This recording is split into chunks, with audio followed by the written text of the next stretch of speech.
guys, what's going on? It's Sunday. Everybody knows that probably. Yeah, it's Sunday. We're doing Top Gun 2. Top Gun Maverick. Top Gun Maverick. Yeah, we finally finished. Well, we finished watching it last night. Yeah, because it was free. It was free. Well, if you have Amazon Prime, you can watch it on there. Yeah.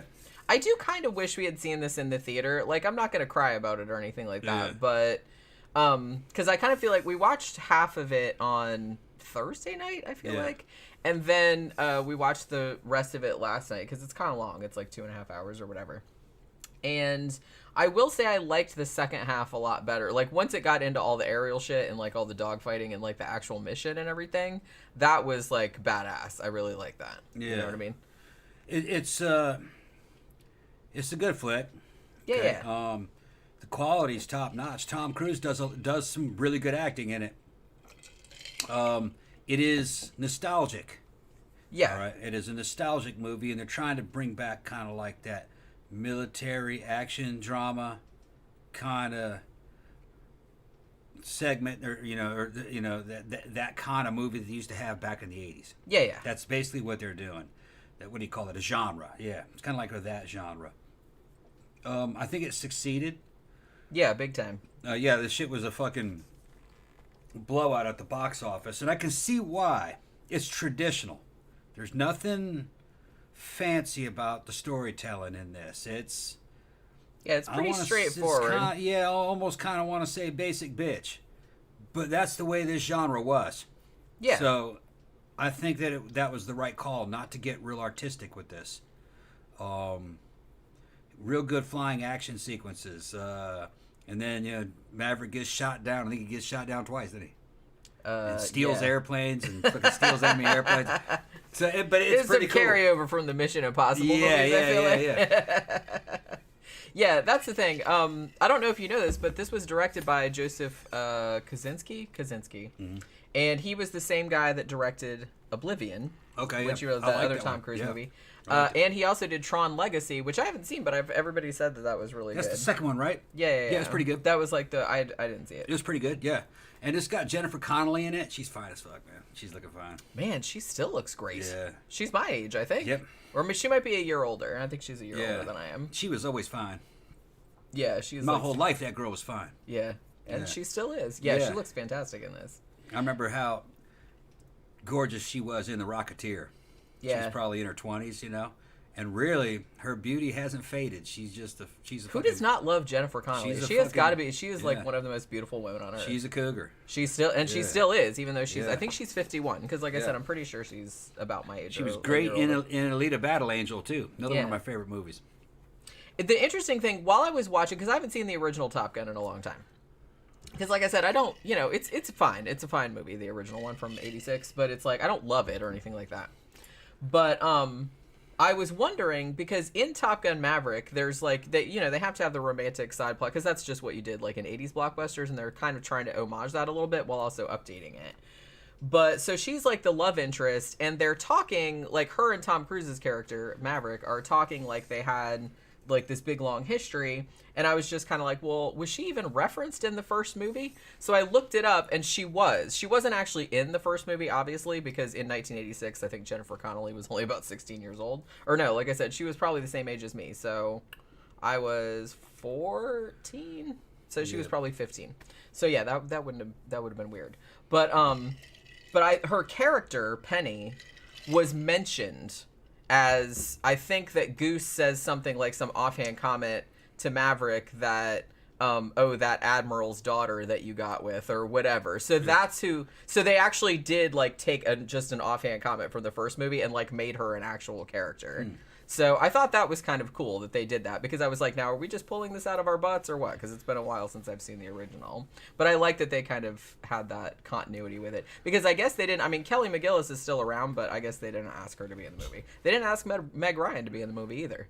Did they say in this movie that Goose's wife, who Meg Ryan played in the original, that she had died?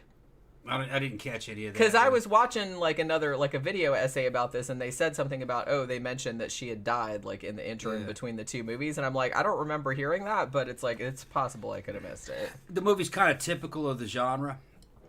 where it's an enjoyable watch, even if you're not really paying close attention. You can just kind of cruise through it because it's got a good soundtrack. You said cruise through it. Yeah, that's something. Cruise through it. It's got a good. It's got a good soundtrack and a good score, and just fun shit happens. And dudes fighting and dudes being over the top competitive and fucking. It's kind of bullshit, you know what I mean? But. That was the genre of this. But that was the way the original was too. So they were kind of trying to like keep it the same tone, and I think they were largely successful at doing that. Try to keep the fucking Top Gun pilots as dicks, that they were dicks, basically. It's hilarious. The guy that plays like the douche canoe in this, Hangman, I think is his name, and when they gave him the script. He almost didn't want to do it because he said, I'm just going to be there to be the quote-unquote dick garnish. Yeah, yeah. And I was like, oh my God, I love that. Yeah. Jane loves dick garnish. It's funny because it made me just think of like a penis with like a little piece of like fucking, with a little piece of, what is that shit called? Just waiting for you to buy me some dick garnish. Some dick garnish. Let me get you a little, what the fuck is that shit called? That green shit. That you put on like that's parsley. Parsley, thank you. Why can't I could not? Oh my God, I have mad cow. Seriously, I can't like think of only like, a the fucking woman words. would think of that. Man, a dick and parsley.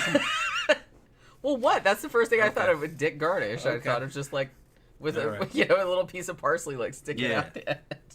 That's what I thought of when he said that. Some crazy shit. Stop putting that male imagery in there. Too late. Yeah, I thought the movie was good. Yeah, it's pretty entertaining. Like, I can see how... Like a Mission Impossible kind of movie. They got this, and there's a lot of ripping off of fucking Star Wars and the fucking... Oh my God, that so gave me like destroying the Death Star and energy. going down in the trench and dropping the bomb right in the hole. It's in a little bitty hole, and hey, fucking... he's turned off his targeting computer and all that kind of stuff. Yeah. It's okay, I got it. Don't worry about it. Yeah, we were making like Star Wars. Yeah, like, and I know that shit was on... jokes like I know that shit was on purpose. But it was good, Loosen up, they're coming in behind me. Thanks, Wedge. He got Porkins. Yeah. They came from behind. But yeah, so that's why. I'm not shitting on the movie. I'm just saying, it's like, I thought that was fun. Because like the second they laid out the whole mission that they have to do, I was just kind of like, that's Star Wars. They're essentially destroying the Death Star is what they're doing there. Yeah, and fucking Tom Cruise. I'm just gonna call him Tom Cruise because that's who he is. He plays himself in all of his movies. Pretty much, yeah. He has to fight a fucking enemy ace. They never do say what country this is. It's just country. Yeah, they didn't want to piss anybody off, I guess. It's some kind of fucking Slavic country, so it's probably Russia or something like Russia, but. The jets look like MiGs, real high tech MiGs and shit. But didn't he shoot down some MiGs in the first movie? So maybe that's why they're like, or is that a different movie? So many countries had MiGs. That's true. The Soviet Union sold those things to everybody. You even had some allied countries like in South America that had MiGs, even though they were friends of ours. So it didn't necessarily MiG wasn't necessarily enemy. Can I say, like, I didn't know, I had kind of heard like some of the shit about like how they made this movie and everything like that, because this took a while to do. I guess they were even talking about doing a sequel to Top Gun way the fuck back in the 90s, and Tom Cruise is like, nah man, we don't need to do that. But then like they started talking about it even more, and they were gonna get Tony Scott back to do it, but he sadly committed suicide in 2012 I want to say. So it kind of got he was the guy that directed, he's Ridley Scott's brother. He was the guy that directed the original one. And so they wanted him on board, but that kind of put a kibosh on that whole situation. So they brought in Joseph Kosinski after, because like I said, he had worked with Tom Cruise on Oblivion, which is also a good movie if you haven't seen it. One of the better ones that Tom Cruise has been in. Like I said, if you've been around here for a while, you guys know I'm not the hugest fan of Tom Cruise. I think he's kind of like an arrogant douche, and also that whole Scientology thing really kind of like I'm going to defend Tom. Puts it in. Well, I know you are. We're in the short man mafia. But I am gonna say that as annoying as he probably is to deal with in real life, when he makes a movie, he fucking commits, and he is gonna like fucking make that the best possible movie he can make it. Yeah. And that flies for this movie like 1,000%, because I was thinking the whole time I was watching the jet fighting sequences, like where they were flying in the fucking shit, I was like, that can't be CGI. That does not look like CGI. And indeed, it is not. They did actually put those fucking actors in fighter jets. Yeah. They're not flying them, obviously. But what they did was they would have it so that the person flying, like the pilot, was kind of in the front, and then they would put the other ones in the back, and then they would have the controls for the camera. So they were essentially filming themselves. Yeah. And they also had, all the jets had cameras, like 4 or 5 cameras on the inside, and then like a bunch on the outside also, so they could film the shit in flight. So they actually did, I think they paid like $11,000 an hour or something like that, like to have these pilots like do the shit. Now, some of the dogfights and stuff, I think they did use CGI for that because they didn't want, I guess because of liability and stuff, they would film like a single jet like doing all these maneuvers, and then they would kind of like composite it together. But all of those actors, like when you see all their faces smush and like the high, you know, the G-force and all that kind of stuff, that is absolutely real. And they did all that shit, and I was just kind of like, that is fucking crazy. Because when I was watching it, like I said, I was like, there's just no way that that's CGI. They must have really put those people in the planes, because it didn't, you could tell that it wasn't fake. You know what I mean? And like, so when I looked again, I was like, oh, that's why. It wasn't fake. Yeah. They were actually like flying this plane, it had which is amazing. Had a realistic feel inside the cockpit. They're doing pulling G-force and negative G and shit. So it looked good. Tom can fly, though. I don't know if he can fly a fighter jet. Although a fighter jet, I believe, probably pretty easy to fly. There's a lot of software helps them fly those. But I don't think they just let you fly their fighter jet. Well, no. But, they're like, look, we like you, Tom Cruise, but not that much. Come on, settle down. I even think he can fly helicopters. I think, if I remember correctly, if memory serves. And choppers are a lot harder to fly than a jet fighter. But jet fighter, you better be ready for fucking speed. Fuckers are fast, man. And in this movie, they're flying them fast, low to the ground.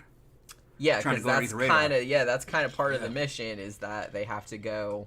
What they say, they can only fly like 100 feet off the ground or some shit like that. It's 660 knots, I think. Yeah, and then they have to go then they have to go through this really complicated. Like I said, it's basically like the Death Star. They have to go through this really complicated like valley or whatever, and then they have to go up in this mountain and like down in the mountain and then blow up the thing and then go way up over the mountain again, like just so the other missiles can't. They got to go down the Death Star trench. There's even flak guns, flak towers outside of the fucking trench. They got all that. Yeah. But see, I mean, they knew what they were doing. They leaned into it. I mean, that's right. They're destroying the Death Star is what they're destroying. I mean, it would have been, I don't know if it would have been funnier or not, or if one of the characters had said that. Yeah. Like he would have raised his hand, like, in the training mission and be like, so we're essentially, like, killing the Death Star is what we're doing. It's like, yeah, pretty much. That I don't know if that would have been funny or if I would have rolled my eyes at that. When the first dude, they had to drop the bomb twice on the target, which is just like in New Hope. It didn't go in. It didn't. When the first dude dropped it, that's what came about. Nope, it didn't go in. That's what he said. It just impacted on the surface. That's what he said when we were watching. Like I said, we were just making Death Star jokes. Like, we were making Death Star jokes like through the whole thing. Fucking loving New Hope, man. They even got the throat mic sound right. You know, we're taking a lot of fire from those fucking towers. So this is essentially Star Wars, but with fighter pilots is what it is. No, I'm just, I kid, but this was actually, I kind of feel like this was a way better movie than it really needed to be. And I'm gonna go out on a limb. I don't even think this is out on a limb, but I like this a lot better than the original movie. That's I was gonna say I think I saw the original in the theater and was indifferent, and then it would show up a lot on like it was all right. Yeah, it was just it was better than Days of Thunder. Well, a lot of movies are better than Days of Thunder. That was another one you had to see when it came out. I didn't have to see it. I refused. I think I did see it, actually. Yeah, it was not on purpose. Summertime, fucking visited my dad in Mississippi, and fucking every weekend you had to go and see some movies. Yeah. Fucking... Got to keep up with shit. You got to keep up with shit, so seeing the movies. But no, Top Gun came out, and some of my friends down there really fucking loved it, But I was like, I didn't really see what was all that special about it, It just kind of captured...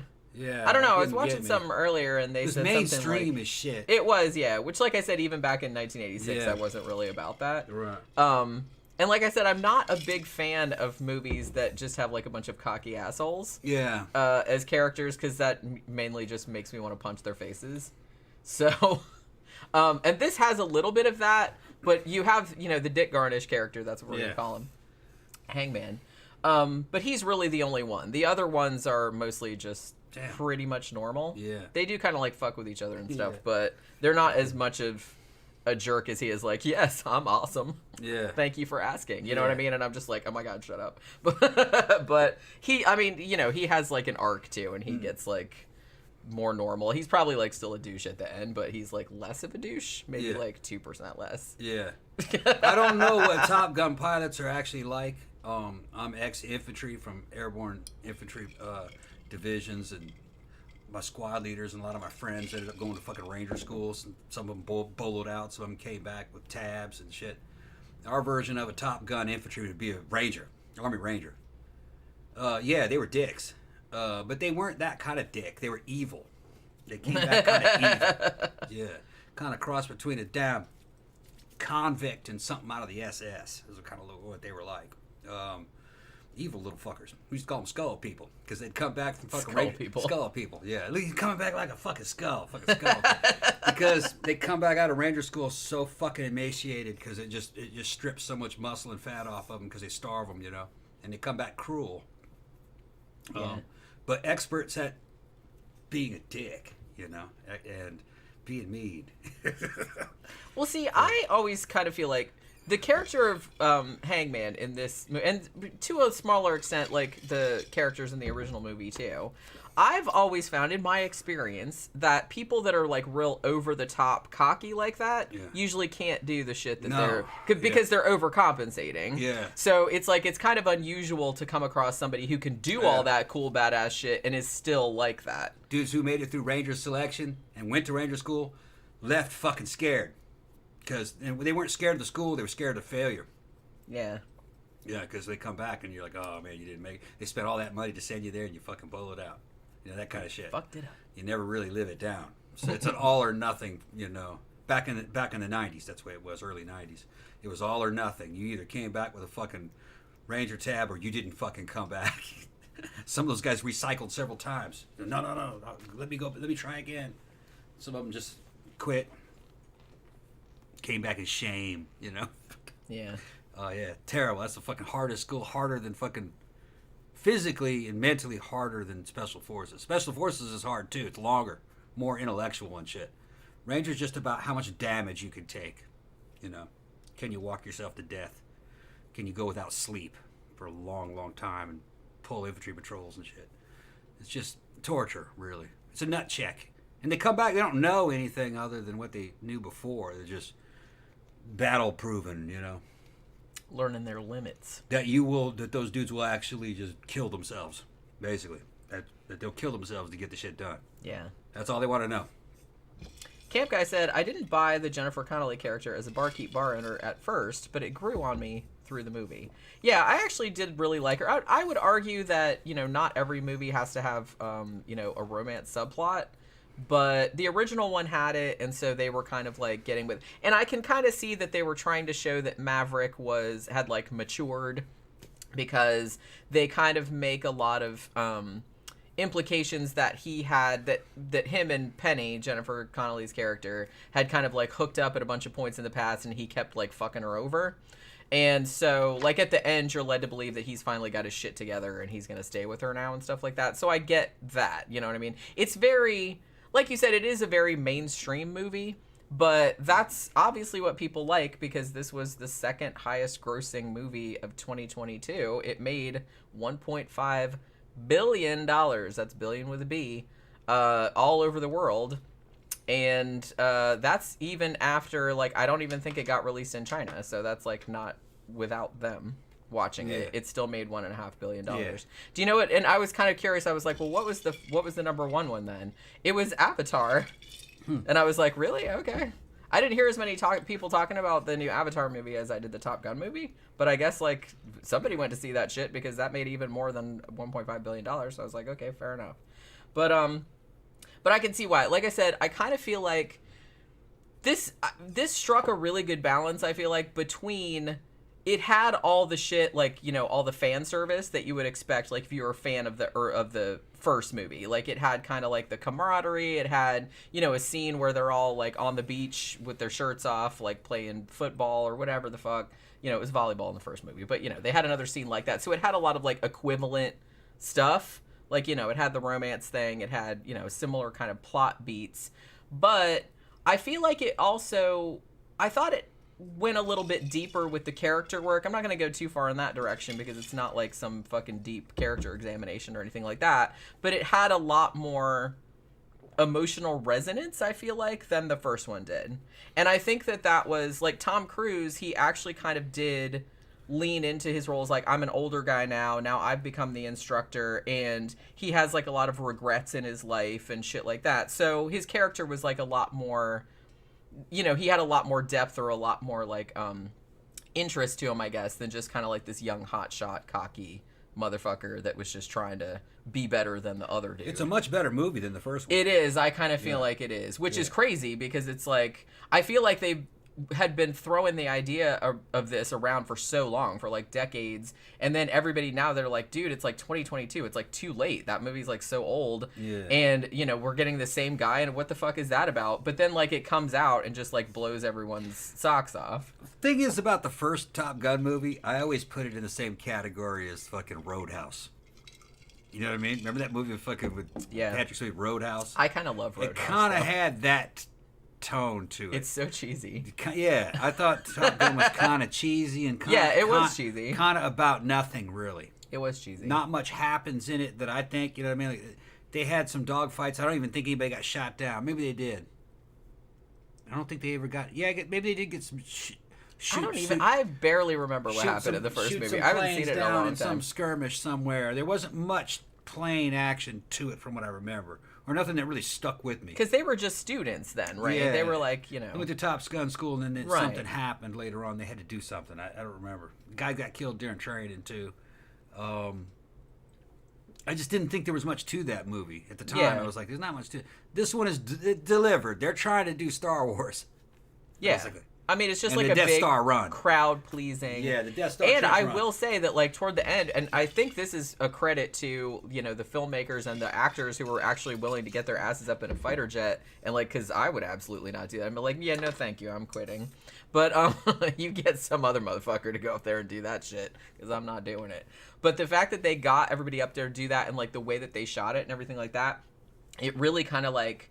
raise the stakes. So I kind of feel like the whole third act where they're doing the mission and then like, you know, obviously they can't just do the mission and it's successful, but then they kind of get seen by like the enemy planes and now they gotta like dogfight and then it's like some of them crash and all this other kind of stuff. So it was like, it was really, you know, you really got into it because you're just like, holy shit, look at all this fucking shit going on. And it was like really, I don't know, you're really kind of like on the edge of your seat. Even though I will say that I like that Tom Cruise was willing to kind of be more vulnerable. I won't say that he was like a side character because he's not. He's absolutely the main character. But I like that he was willing to kind of like showcase like the other actors a little bit as well. Even though I kind of feel like a lot of them were a little thinly drawn, perhaps. Gramthars said that the first one had homosexual vibes. Oh, this one has got gay vibes in it too. They homage the fucking volleyball. And yeah, although it's not quite the same as it's not the same. The first movie, I mean, obviously, like I watched it and I'm like Tom Cruise and Val Kilmer. I'm like, would you guys just kiss already? Jesus Christ! In this one, Tom Cruise is playing volleyball and they homage the fucking famous shit. I think it's football actually, but yeah, they're on the beach. But they do this fucking kind of the same thing where he's like, yeah, sunset, I love you, man, no homo. Basically. Yeah, pretty much, yeah. But it wasn't as over the top as the first one. But they know that you know about that scene. Yeah. Well, because that's what a lot of people talk about. They talk about the whole like homoerotic thing, which like I said, in the 80s, I kind of feel like people went over their fucking heads. Sometimes I kind of feel like they weren't really aware that that's what they were doing. Went over their heads. Sometimes they were, but I kind of feel like they weren't. And especially that... my fucking teenage buddies watched that shit and fucking love that movie. They didn't notice it. That's what I'm saying. So I kind of feel like didn't notice. In the 80s, they didn't really... They're just like, that's badass. That's macho as shit. I was at the time, I was going like, man, those dudes need to fuck. That's what I was saying. That's gay. That's the first time I saw it. I was like, why don't gay. they kiss? They clearly love each other. Well, yeah, because that's the thing about the original, like the whole romance thing with Kelly McGillis. I remember not really buying that. Because I kind of feel like the chemistry was a lot more pronounced, like between him and Val Kilmer's character, between Iceman. Now we have to say that Val Kilmer, he reprises his role as Iceman in this movie. He's only in one scene. Obviously, Val Kilmer had throat cancer, and he's apparently beaten it, I guess, but he can't really talk that much anymore. So they kind of used that in the movie, like, because in the movie his character, he's like an admiral, right? Yeah. And he's kind of been like, over the 30 years between the two movies, he's kind of like gone to bat for Maverick and like got him jobs and stuff and kept him from getting court-martialed or whatever for all the fucking shenanigans he pulls. But I like that they kind of leaned into, because everybody knows that Val Kilmer, everybody knows about his struggle with cancer and everybody knows about that kind of stuff. So they actually kind of wrote that into the movie, where he has cancer in the movie and he can't really talk and he's dying and stuff like that. And there's like a really nice scene between Maverick and Iceman where he goes to see him and he's like asking about the shit. Granthars noticed something about the movie that's right. Did you notice Tom Cruise's name wasn't in the opening credits? Is that because he's too big at this point to be lumped with the cast? Yeah. Probably. He's in this fucking movie. Yeah, he's like, we don't need to tell people, obviously. People. Yeah. I'm Tom Cruise. Yeah, I'm Tom motherfucking Cruise. Tom motherfucking Cruise. I didn't want my name on there. Well, he was a producer know on this who I am. as well. Fucking Tom Cruise, man. And I feel like, like I said, this took a long time to get released because they were working on this for a few years, and then, there was pandemic, and then they were like, well, then it got pushed back more because they wanted to like make the flying sequences better, like they were really complicated. And Tom Cruise was pretty adamant about making this, like I said, pretty much like the perfect movie. He wanted this to be as good as possible. And even though he got like a bunch of offers to like from streaming services like Paramount Plus and stuff like that, and they're just like, hey, we want to like show this fucking movie, but he wouldn't do it. He's like, this has to be a theater movie. So he like pushed really hard for it being theater only. So they had to like push it back like several years. That was a hell of a fucking gamble. Paid off though. It really did pay off. And the thing about it is Tom Cruise, I mean, he gets a portion of that's in his contract, where he gets like a portion of that. Say what you want about Tom, you know what I mean, Scientology and his couch jumping and shit like that. Tom fucking delivers. Tom Cruise. He does. I will give him that. Yeah. Like I said, and I said this before, I said as douchey as he probably is in person, when you go see a Tom Cruise movie, he never phones that shit in. Yeah. He always learns to do the shit. Yeah. But he really rides motorcycles. He really flies in jet planes. He really like hangs off the side of mountains. Yeah. He really does all that shit. Yeah. So I mad respect for him for doing that. Like I said, I don't like him as a person. I don't like that Scientology bullshit. But he will always give like a crowd pleasing movie, and he never just like phones that shit in. Yeah. Like he always gives it 110%. Now, to witnesses in Scientology that know him, like high ranking Scientology people that have defected, he's not douchey. He's described as diabolical. That's what he really is. He's diabolical. Which, like I said, that does not surprise me in the least. Because that's how he's always come across to me. Yeah. He's always, and I think that's what kind of like turned me off him, like from his early movies. That's why I didn't really get into his early movies either, like Risky Business or all that kind of stuff. Because I'm like, I don't like that over the top cocky, like I'm so confident. Oh, you love me, blah blah. Oh my god, I hate that kind of shit. He's real manipulative. And kind of cruel, and fucking he treats other people in Scientology who are lower ranker than him. It's like a paramilitary type situation. I understand what he's doing, but it's supposed to be a religion. It's not. You're not in the fucking Army Rangers or the Navy SEALs, you know what I mean? But fucking basically getting people to drop and do push-ups and just the same kind of mentality. Right, it is, yeah. You're fuck you, go back to the barracks, or punishing people and shit. He's diabolical. I grew up with it. Being military and military schools going back, it's just normal. And it was never really, most of the time it was never really mean-spirited. But they say he's diabolical. Like that doesn't surprise me. Yeah. Especially knowing as much as I know about Scientology and having had to deal with them, like in my workplace like a while back. Yeah. I know what they're like, and I know what the kind of people that it produces, so I could totally see like how that would come out. He may not like Scientologists actually, because he's friends with David Miscavige, and David Miscavige, the guy who the CEO, or what do they call it, the COB, the guy who runs Scientology, he hates fucking Scientologists. He thinks they're fucking idiots, and he treats them accordingly. Well, that's the only thing that he said that we can agree on. Yeah, well, no, I'm just saying. As I said before, I'm not like, if you were born into Scientology, then man, get the fuck out of there. One, that's not your fault. You don't know any different. But people that join it later, I'm just like, I don't understand why anybody would want to do that. That's especially now that we know. It's like, you know, it might have been easier to fall for it back in the day, like when you didn't know and before the internet, and like you got sucked into it and everything. But nowadays, there's no excuse. It's like nobody needs to get into that kind of shit. Yeah, it's a UFO cult.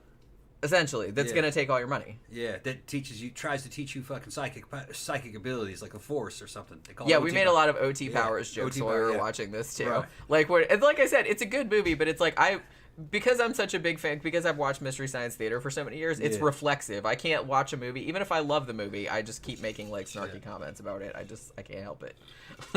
I can't help it. Gramthars said Kelly McGillis has not aged well, poor thing. That's what I heard. I haven't seen her recently. You know, because she hasn't been in anything for a while. I don't remember who that is. She was in the original Top Gun. I don't remember. She was the blonde that was like the main love interest. She was like the instructor. Okay. Yeah. Okay. So I don't know what she looks like now, but yeah, I've heard that she didn't like. Oh yeah, there's a lot of hotties that are still around, but you'll never see them again because they look terrible. Now there was somebody pointed one out to me, and I was like, man, that's her. You know, I can't remember who it was. Man, I think we talked about it on the show earlier. It's another one of the blondes. It was worth a lot of money in the movies. And she's totally unrecognizable. Totally. Shit, now I can't remember who we were talking about. Yeah, I think we talked about her before. We were talking about... the only blonde I remember mentioning to you in the last few days was Brigitte Nielsen. No, not her. Camp Guy said, we just watched this on streaming. I remember who it was. Who? Bridget Fonda. Bridget Fonda's right. Totally unrecognizable. And that girl was a knockout. And like La Femme Nikita, you see her now. She was in everything in the 90s, I feel like. She was all over the place. I had a hard time wrapping my mind around that was the same woman. But it was her. Yikes. That's right, you showed me. Yeah. And I was like, oh yeah, man, that sucks. Bridget Fonda. That sucks. Yeah, because she was in all kind of... Yeah, we still haven't reviewed Single White Female, have we? No, I don't think so, no. Man, I love Single White Female. That's such a great fucking movie. That was her and Jennifer Jason Leigh. Gramthars says the reason why people liked it is because it was fun and people want to have fun watching movie. Yeah, I kind of feel like this was just like a purely, it's not super deep or nothing like that. It was just kind of like, it was a amazing like visual spectacle, and it had like enough of depth to the story that you kind of got into the characters, you got emotionally invested. It was just a good time. It was just really like entertaining, you know what I mean? Just a very simple entertaining kind of movie, which like you said, I kind of feel like they made a lot of those back in the 80s and maybe not so much anymore, but I don't know, I kind of feel like they do still make a lot of movies like that. I feel like a lot of the Marvel movies are kind of like that, where they're just kind of like big dumb fun. Gramthars Hammer says Tom Cruise is the Bruce Springsteen of movies, goes balls out for every performance. Yeah. He does, and like I said, I do respect him for that. There's a lot of things I don't like about him, and I don't, as a rule, I don't usually kind of like be like, ooh, new Tom Cruise movie is out, we should go see that, because he's usually in like these big, like I said, like big blockbuster type movies, and I tend to not like those, with some exceptions. I like them because that's a genre. Yeah, but you know what I'm talking about. They're generic, but they're usually fun for me. Yeah, sometimes I'm in the mood for that. Yeah. I was big into Oblivion, but the Collateral was really good. I liked Collateral, yeah. Yeah, those were kind of like his kind of cult classic type movies in a way. They were not really, they were big movies, but they weren't aimed at a mainstream kind of audience. Fucking the Mission Impossible series, they're all good. They're all movies of their times, but I think I've seen them all except maybe the very newest one. I don't know. I think that another one came out recently. I gotta go back. I remember we saw Fallout, Mission Impossible Fallout in the theater. Yeah, and I liked that. That was good. Rogue I don't remember. Nation and then Fallout, or Fallout Rogue Nation, or I don't remember. I think was Rogue Nation first. I don't think we saw that one though. every bit as good as a Daniel Craig James Bond movie. Yeah. Tom fucking delivered and all that shit. The first one was a John Woo movie. It had that kind of cheesy fucking 90s kung fu. Right, Even that was for the day. It doesn't really hold up if you ask me. But in the day, I didn't think it held up. It didn't held up, but in its day, it was quite cool. But the whole series is good, real good, and the newer ones I think are fantastic. But no, Tom doesn't really even his fucking flop, The Mummy. I liked it.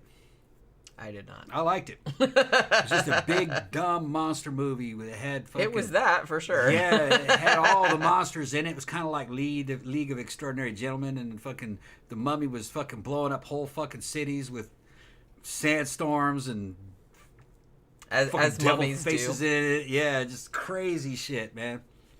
I liked it, but they'll never make another one because it flopped.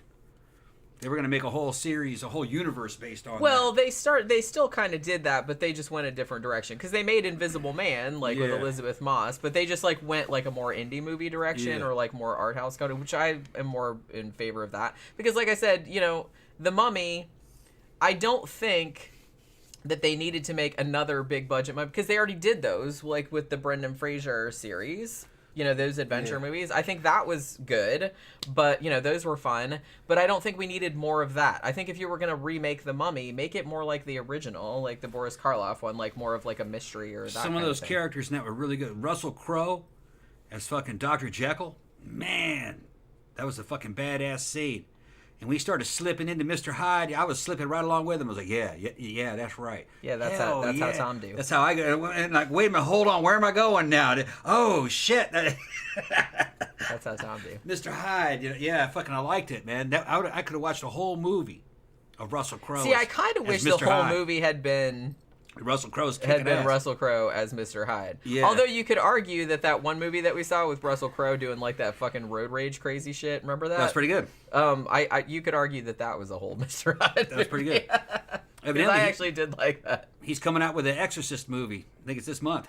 Well, based on The Exorcist, I think or just so. An Exorcist. It's called the Vatican's Exorcist, I think, or the Pope's. Oh, Exorcist. so that's probably. Oh, I know what that's about then. It's about the original case, I think. So it's kind of like okay. All right, it's a boy with his. All right, you got my attention. I might. Yeah, watch and he's doing a promotional tour on YouTube. The ads are coming up, and he's talking about it. It looks good, man, real good. Russell Crowe plays the Exorcist. Yeah, we might have to see that actually. Yeah. Gramthars also says, you guys are the Tom Cruise of podcasts. Always give it your best, always prepared, and never suffer the fools. Yeah, but it's like The Mummy. It's always a flop, man. We need 100,000 and always subscribers. Prepared. I'm not sure. I try to be prepared, but sometimes it's I start the show and I'm just kind of oh shit, do I know what I'm talking about? Probably not. Yeah. Gramthar said Bridget Fonda had a car wreck several years ago and then gained 150 pounds. Yeah, see that's pretty shitty. That's pretty shitty. Fourth Row Down said I liked Edge of Tomorrow too. Yeah, I also really liked that. Which one was that? We saw the one where they were replaying it. Right. Yeah, that was a good one too. I also liked Oblivion. I liked Oblivion. Yeah, and that was the same director as Top Gun Maverick. Okay, so, that, and I think that's where Joseph Kosinski, the guy that directed Top Gun Maverick, I think that was where he met Tom Cruise, was when they did Oblivion. Gramthars Hammer also says Rock of Ages was stupid, and he added to the stupidity. What movie was that? I don't remember that one. I don't remember that one either. Was that another Tom Cruise movie? Because I don't remember that one. Yeah, The Pope's Exorcist. That's what. The Pope's Exorcist. That's what it's called. Yeah. That'll probably be good. I feel like the trailers look good. Okay, I'm gonna have to go watch the trailer. Russell Crowe does an interview about this movie in the trailer. He's referring to it. His professional opinion on this movie. I guess. Meta. Yeah, it's all meta. That's a little. But weird. It looked good. It looked. We'll see. All right. Basically, it's a reboot of The Exorcist. Based on the case that the But Exorcist it's based on... Well, see, now that's kind of interesting to me. It's a little boy. It's not a girl. Because I feel like there have been 40 bajillion exorcism movies. Yeah. And, I'm kind of... It's kind of like zombie movies at this point, where it's I have fatigue about that subgenre. But I kind of feel like they haven't No one's made a movie based on the actual case. I mean, have they? Well, they're leading me to believe that that's what it is based upon the trailer. It may not be based upon the actual case, or just loosely like based Roland on. Doe. It looks like it's something out of the Robbie Mannheim. It almost looks like something out of the Conjuring universe. Okay. That's what it looked like. But it looked high end. All right. Looked good. I mean, we could probably see that. Just it'll be on streaming eventually. Yeah. We never go to the theater anymore. Sadly. It's too far. I know, it's too far.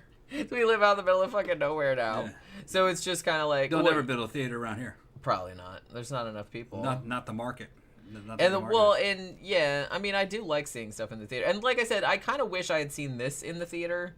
It's, don't get me wrong, it's still like pretty amazing, like on our, big screen TV, but...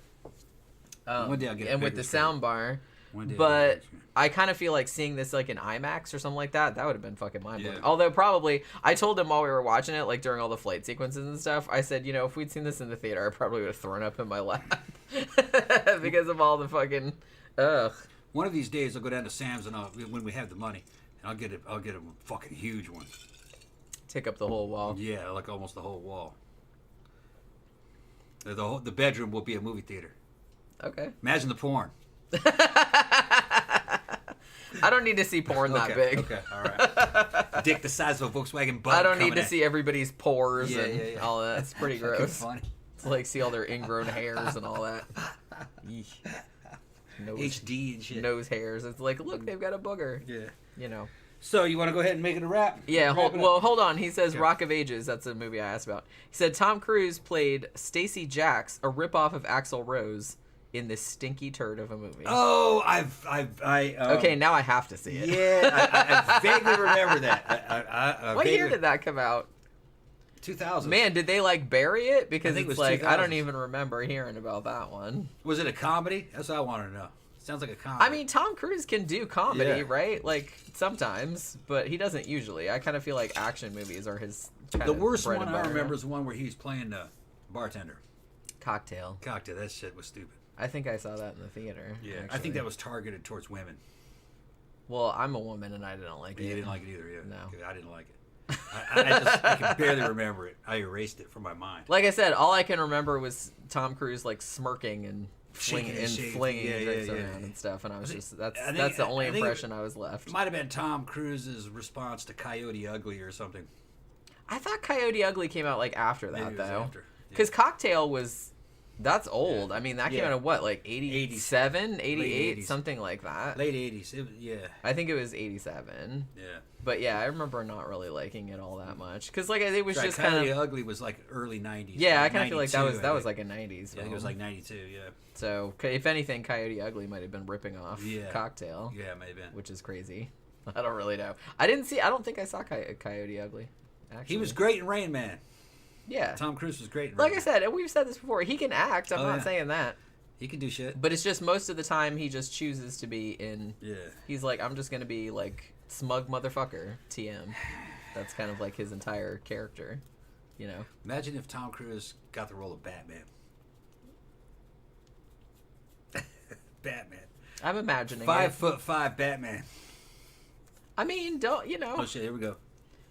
Gramthars says, thank you. To rent Rock of Ages, just don't hate me afterward. Yeah.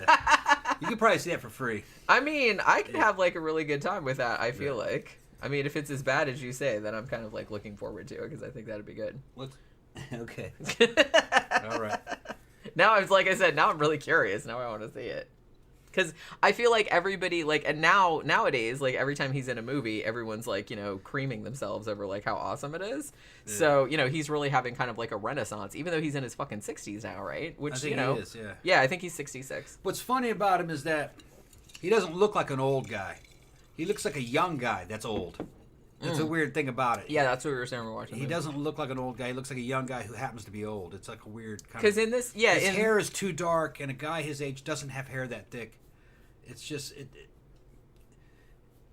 he's got the point where he's gonna have to start playing an older guy, or to look like an older guy. It's starting to look kind of ridiculous, if you ask me. It's just I thought in this his face, like, he looks good, but I thought his face looked a little bloated. Yeah, like he had like some surgery and it hadn't really taken something. Exactly. Something. He looks good from certain angles, and other angles he doesn't quite look as good. Yeah, I was thinking to myself that maybe they should have like not done any close-ups, is what I was thinking. Because he looks good from like kind of middle distance. I think it's the hair. The hair might not be helping. That's the hair of a young man.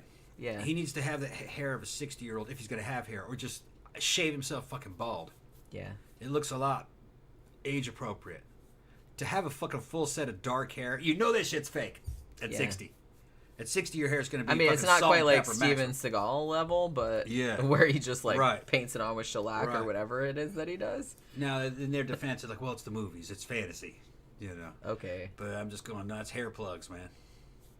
And hair plugs are fucking. And somebody asked about, toupee. I was reading a review of it, and they were wondering about the age difference between him and Jennifer Connelly. Not but much. it's not that much. Like I No. said, she's 51, I Yeah. think, and he's 66. So that's Yeah. not terrible. Yeah. She looks a lot younger than him, Yeah. I will give that. But she's actually not. I mean, she's significantly younger than him, but not weirdly younger Some than him. women can hold it together for a long, long time. Look at Cassandra Peterson. She's 70-something. And she's fine. Yeah. She looks fine. Tom would still hit that. Oh, I'd hit it. Everybody else would hit it too. You'd hit that shit. I probably would, yeah. Yeah, she's cute. So's old, what's her name? Fucking Barbara Crampton. Barbara Crampton. She's 60-something. Man, she looks fantastic. She's hot, yeah. Not all women look fucked up when they get old. Just like guys, you know. Not all of them look fucked up. Some look all right. But it's going to take work. You know, the metabolism just doesn't want to do that. You're going to need supplementation and training and surgeries, little nips and tucks here and little adjustments every now and then just to keep up with things, and you can look good for a long, long time. But, you know, if you look at Cassandra Peterson, also known as Elvira, that girl's not natural. You know, that's not natural. That's implants and facial surgeries and hormones and, you know, staying fit and... But still, it pays off. You know, she's still got a career. She can dress up like fucking Elvira and look just like the Elvira pretty much of the 70s or the 80s when she was on television. It'd be just as sexy. Yeah, because we just saw her on because they did a thing on Shudder just a few months ago, and she was on there. Mela Nurmi couldn't do that. Vampira, she's copying Mela Nurmi, Vampira from. She couldn't do that at 60. She was a hag at 60. You know.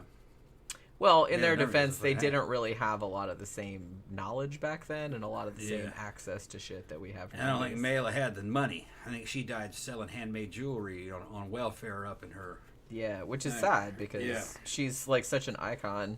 Yeah. Nowadays that it's. They drank a lot and they smoked a lot. That too. And yeah. I'm sure that didn't help. Right. And the diet wasn't great. Yeah. American Military 100 said the Pope's exorcist is based on the Vatican's chief exorcist who claimed to have performed thousands of exorcisms and kept detailed records. Okay. So it's not actually about that specific case. All right, that case wasn't one of them, evidently. Gramthars says, my wife is 13 years younger than me. No complaints. Yeah. Yeah, see, that's like not weird. No.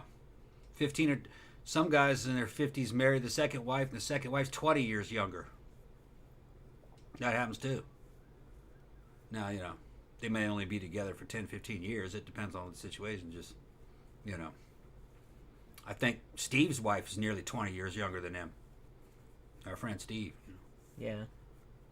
Well, there you go. She's fucking giving him 3 kids in a period. I think two or three kids in a period of just like 3 or 4 years. I know when he visited, they had just had a kid, but I think that was their first one, and that's been a few years. Yeah.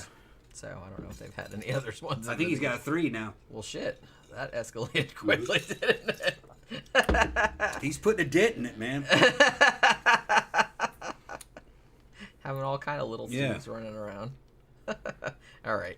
So, we're going to wrap this up. You know, if you have Amazon Prime, you can watch Top Gun Maverick. Absolutely worth watching. Like I said, I'm not a big fan of the first movie, but I actually really liked this one. It was pretty entertaining. And all the flight stuff was, like, amazing. So you can just watch it for that because that's fucking incredible, no matter if you like the movie or not. So tomorrow is Monday, and that means it's a Haunting Mondays.